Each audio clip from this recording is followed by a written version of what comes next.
Hello madlang person, for today's video madlang person na ito nga si Victor nga pala ang naglaba ba. Partida madlang person, kakauwi lang niyan galing sa duty. At panggabi pa ang duty niyan o diba saan ka pa?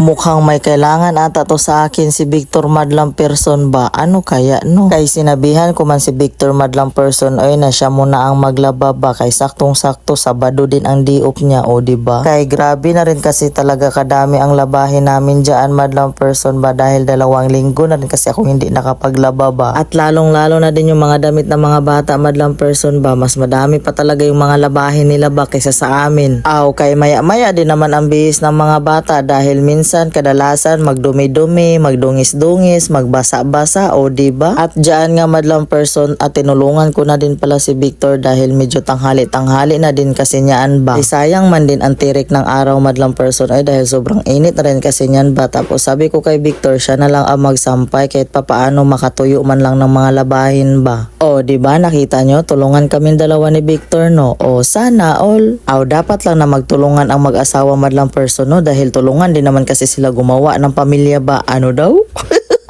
At minsan tigasin din talaga to si Victor madlang person ba lalong lalo na dito sa bahay. Tigaluto, tigalaba, tigabantay, tigalinis o diba at ano pang tigasin niya dyan ba?